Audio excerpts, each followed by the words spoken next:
ഇപ്പോൾ നാം ശ്രവിച്ചുകൊണ്ടിരിക്കുന്നത് morning voice എന്ന ആത്മീയ ശുശ്രൂഷയാണ്. ഇന്ന് ദൈവവചനത്തിൽ നിന്നും കർത്താവിന്റെ ദാസൻ MG രാജൻ ആസാം ധ്യാനചിന്തകൾ പങ്കുവയ്ക്കുന്നു. ചേറ്റിലല്ലയോ കിടന്നതോർത്തു നോക്കിയാൽ നാറ്റമല്ലയോ വമിച്ചതെൻ ജീവിതം. ചേറ്റിലല്ലയോ കിടന്നതോർത്തു നോക്കിയാൽ നാറ്റമല്ലയോ വമിച്ചതെൻ ജീവിതം. മാറ്റിയല്ലോ എൻ ജീവിതത്തെ മാറ്റമില്ലാത്ത നിന്റെ കൃപയാൽ. മാറ്റിയല്ലോ എൻ ജീവിതത്തെ മാറ്റമില്ലാത്ത നിന്റെ കൃപയാൽ. വാഴ്ത്തി സ്തുതിക്കുമെന്നും ഞാൻ എൻ്റെ താഴ്ചയിലോർത്തൈശനെ.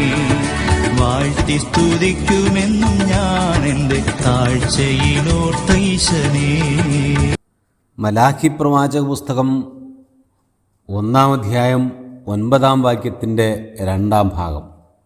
നിങ്ങൾ ഇതൊക്കെയും ചെയ്തിരിക്കുന്നു, അവന് നിങ്ങളോട് കൃപ തോന്നുമോ എന്ന് സൈന്യങ്ങളുടെ യഹോവ അരുളിച്ചെയ്യുന്നു. നിങ്ങൾ ഇതൊക്കെയും ചെയ്തിരിക്കുന്നു. മോർണിംഗ് വോയിസിലൂടെ ഞങ്ങളെ ശ്രദ്ധിക്കുന്ന ഞങ്ങളുടെ ബഹുമാന്യ കേൾവിക്കാരെ സന്തോഷത്തോടെ ഈ മലാഖി പ്രവാചക പുസ്തക പഠനത്തിലേക്ക് സ്വാഗതം ചെയ്യുകയാണ്.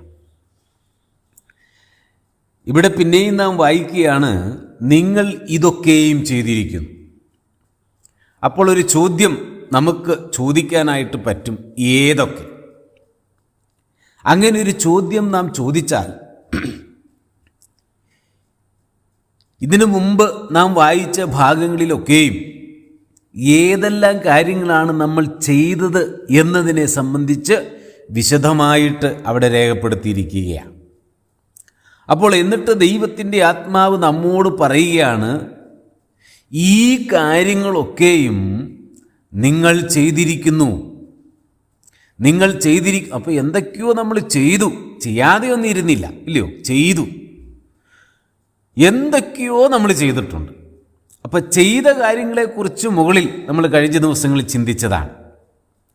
എന്നിട്ട് പറയുകയാണ്, അവന് നിങ്ങളോട് കൃപ തോന്നുമോ എന്ന് സൈന്യങ്ങളുടെ യഹോവ അരുളി ചെയ്യുന്നു. നമ്മൾ ചെയ്ത ഈ കാര്യങ്ങൾ മുഖാന്തരം ദൈവത്തിന് നമ്മളോട് കൃപ തോന്നുമോ എന്നാണ് ചോദ്യം. നമ്മൾ ചെയ്ത ഈ പ്രവൃത്തികൾ മുഖാന്തരം നിങ്ങളിതൊക്കെയും ചെയ്തിരിക്കുന്നു എന്നാണല്ലോ. അപ്പോൾ നമ്മൾ ചെയ്തു വെച്ച, കഴിഞ്ഞ ദിവസങ്ങളിൽ ചെയ്ത, കഴിഞ്ഞ നാളുകളിൽ ചെയ്ത കാര്യങ്ങൾ മുഖാന്തരം ദൈവത്തിന് പ്രസാദമുണ്ടാകുമോ? ദൈവത്തിന് നമ്മളോട് കൃപ തോന്നുമോ? അപ്പോൾ ദൈവം പ്രസാദിക്കുന്ന അല്ലെങ്കിൽ ദൈവത്തിന് കൃപ തോന്നുന്ന കാര്യങ്ങളാണോ നാം ചെയ്തത് എന്നാണ് ഇപ്പോൾ നാം ചിന്തിക്കേണ്ടത്. നമ്മൾ ചെയ്തില്ല എന്നവിടെ പറഞ്ഞിട്ടില്ല, ചെയ്തു. അപ്പോൾ ഇവിടെ ഇസ്രായേലും പുരോഹിതന്മാരും ഒത്തിരി കാര്യങ്ങൾ ചെയ്തു, അവർ ചെയ്യുന്നുണ്ട്, ചെയ്യാതെ ഒന്നിരുന്നില്ല കേട്ടോ. ഒന്നും മുടക്കം വരുത്തിയില്ല, ഒന്നിനും ഒരു മുടക്കമില്ല, കൃത്യമായിട്ടെല്ലാം ചെയ്യുന്നുണ്ട്. പക്ഷേ ചെയ്തു വെച്ച കാര്യം മുഖാന്തരം ദൈവം പ്രസാദിക്കുമോ? ദൈവത്തിന് കൃപ തോന്നുമോ? ഈ ദിവസങ്ങളിൽ എന്നെ കേൾക്കുന്ന ദൈവജനം, ഞാൻ ഉൾപ്പെടെ നമ്മൾ ഓരോരുത്തരും വളരെ ചിന്തിക്കേണ്ടുന്ന ഒരു വേദഭാഗമായത്. വളരെ ചിന്തിക്കണം. 9-ാം വാക്യത്തിൻ്റെ ആരംഭത്തിൽ ദൈവം നമ്മോട് കൃപ കാണിപ്പാൻ എന്ന് പറഞ്ഞു കഴിഞ്ഞാൽ ഈ ലേഖനകർത്താവ് ഉൾപ്പെടെ അത് പറയുന്നേ. ഈ പ്രവാചകൻ തന്നെ ഉൾപ്പെടുത്തിക്കൊണ്ടാണ് പറയുന്നത്, നമ്മോട് കൃപ കാണിപ്പാൻ. നമ്മോടെന്ന് പറഞ്ഞാൽ ആരെയും മാറ്റിവെച്ചിട്ടില്ല, എല്ലാവരെയും ചേർത്താണ് പറഞ്ഞിരിക്കുന്നത്. ഒരാളെപ്പോലും വിട്ടുകളയാതെ. എന്ത്? ഈ പ്രവൃത്തി ചെയ്യുന്ന എല്ലാ മനുഷ്യരെയും ചേർത്ത് നിർത്തി ഇവിടെ പറയുകയാണ്, നമ്മോട് കൃപ കാണിപ്പാൻ. എന്നിട്ട് ചോദ്യം ചോദിക്കുമ്പോൾ, അവന് നിങ്ങളോട് കൃപ തോന്നുമോ?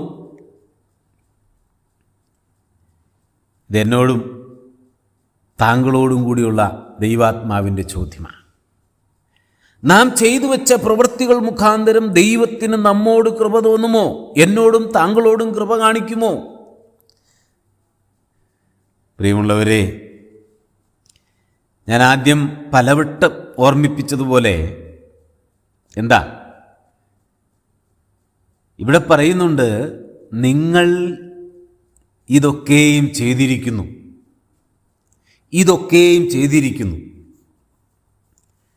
നമ്മൾ ചെയ്ത ആ കാര്യത്തെ ഇവിടെ പിന്നെയും ആവർത്തിക്കപ്പെടുകയാണ്. നമ്മൾ ചെയ്ത കാര്യത്തെ ദൈവം മറന്നു കളഞ്ഞില്ല. ദൈവം അത് ഓർത്തു വച്ചിരിക്കുന്നു. ദൈവം അത് കുറിച്ചു വച്ചിരിക്കുന്നു.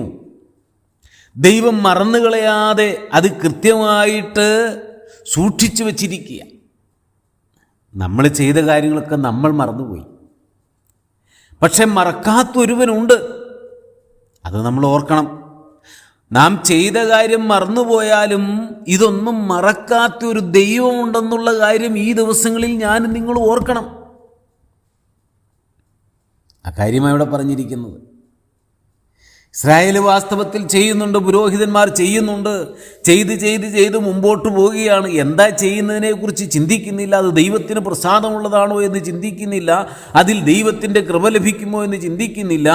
അത് ദൈവത്തിന് ഏത് മനോഭാവത്തോടെയാണ് അർപ്പിക്കുന്നത്, ഏത് ഉദ്ദേശത്തോടെയാണ് അർപ്പിക്കുന്നത്, എന്തിനു വേണ്ടിയാണ് അർപ്പിക്കുന്നത്, ആർക്കാണ് അർപ്പിക്കുന്നത്, ഇത് അർപ്പിച്ചാൽ ഉണ്ടാകുന്ന ഗുണമെന്ത്, ദോഷമെന്ത്, ഇതൊന്നും ചിന്തിക്കാതെ അർപ്പിച്ചുകൊണ്ടേയിരിക്കുകയാണ്.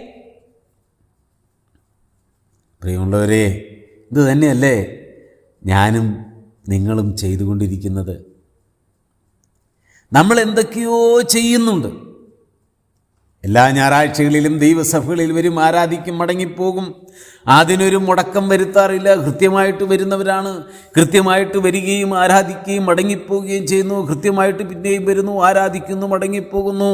ആണ്ടിൻ്റെ ഒടുവിലെത്തുവോളം 52 ആഴ്ചകളും നമ്മൾ മുടക്കം കൂടാതെ ദൈവസഭയിൽ വരുന്നു, ആരാധിക്കുന്നു, മടങ്ങിപ്പോകുന്നു. ആണ്ടിൻ്റെ ഒടുവിൽ ദൈവസന്നിധിയിൽ നാം പറയുന്നു, എൻ്റെ ദൈവം എനിക്ക് നല്ലവനും വല്ലഭനുമായിരുന്നു. എൻ്റെ ദൈവം എന്നെ വഴി നടത്തി സകല ആപത്തിനർത്ഥങ്ങളിൽ നിന്നും വിടിവിച്ചു.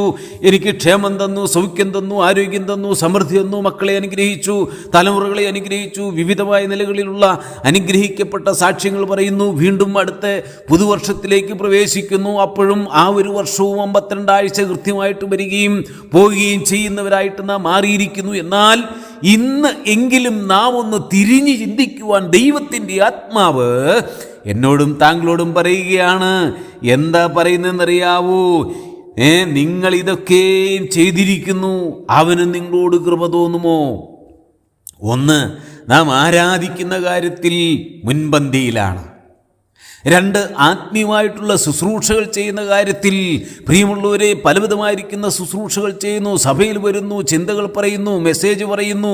എന്നെ ഉൾപ്പെടുത്തിയാണ് ഞാനിതിനെ സൂചിപ്പിക്കുന്നത്. പ്രിയമുള്ളവരെ, വിവിധമായ ശുശ്രൂഷകൾ ചെയ്യുന്നു, സഭാ നേതൃത്വത്തിലിരിക്കുന്നു, അതിൻ്റെ കാര്യപരിപാടികൾ ചെയ്യുന്നു, മേശമേൽ ശുശ്രൂഷിക്കുന്നു, മറ്റു പല കാര്യങ്ങൾ ചെയ്യുന്നു, ക്യാമ്പുകൾ സംഘടിപ്പിക്കുന്നു, പ്രോഗ്രാമുകൾ സംഘടിപ്പിക്കുന്നു, വൺ ഡേ മീറ്റിങ്ങുകൾ സംഘടിപ്പിക്കുന്നു, ദൈവദാസന്മാരെ വിളിക്കുന്നു, ഓരോരോ കാര്യങ്ങൾ ചെയ്യുന്നു. എല്ലാം സഭയുടെ ഉന്നതിയെ ഓർത്ത്, വിശ്വാസികളുടെ ആത്മീയ വളർച്ചയെ ഓർത്ത്, ആ നിലകളിൽ ആലോചിച്ച് കണ്ടെത്തി ശ്രേഷ്ഠന്മാരെ ആളുകളെ വിളിച്ചു വരുത്തി പലവിധമായിരിക്കുന്ന പ്രോഗ്രാമുകൾ സംഘടിപ്പിച്ച് പല ക്രമീകരണങ്ങൾ നാം ചെയ്യുന്നു. അങ്ങനെ ഓരോന്നിനും ഓരോ നിലകളിലുള്ള കഴിവും പ്രാപ്തിയുമുള്ള ഓരോ മേഖലകളിൽ മിടുക്കന്മാരായ ആളുകളെ കൊണ്ടുവന്നു പോലും നാം പല പ്രോഗ്രാമുകൾ സംഘടിപ്പിക്കുകയും ആത്മീയ വളർച്ചയെ, ആത്മീയ ഉന്നതിയെ ഉൾക്കണ്ടുകൊണ്ട് നാം പലതും ചെയ്യുകയും പ്രവർത്തിക്കുകയും ഒക്കെ ചെയ്യുമ്പോഴും ദൈവത്തിൻ്റെ ആത്മാവ് ഇവിടെ രേഖപ്പെടുത്തി വച്ചിരിക്കുകയാണ്. എന്തായാലും നിങ്ങൾ ഇതൊക്കെയും ചെയ്തിരിക്കുന്നു, അവന് നിങ്ങളോട് കൃപ തോന്നുമോ? നോക്കണം, ചെയ്യത്തിൽ കുറവില്ല. പക്ഷേ ചെയ്ത കാര്യം നിമിത്തം ദൈവത്തിന് നമ്മളോട് കൃപ തോന്നുമോ എന്നാ ചോദ്യം.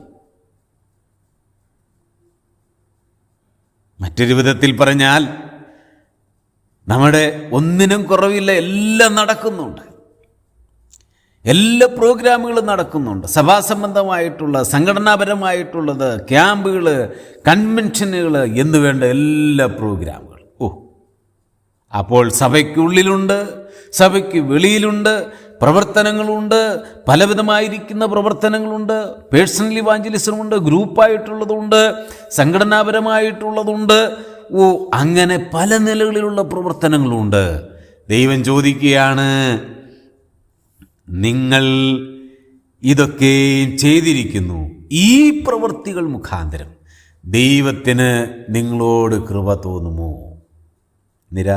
ഇന്ന് ദൈവസന്നിധിയിലൊന്ന് ചിന്തിക്കാൻ നമുക്ക് കഴിഞ്ഞിരുന്നെങ്കിൽ, ഞാൻ എന്തെല്ലാം കാര്യങ്ങളാണ് കർത്താവെ ചെയ്യുന്നത്? വിശ്രമമില്ലാതെ ഓടി നടന്ന് ചെയ്യുന്നുണ്ടല്ലോ.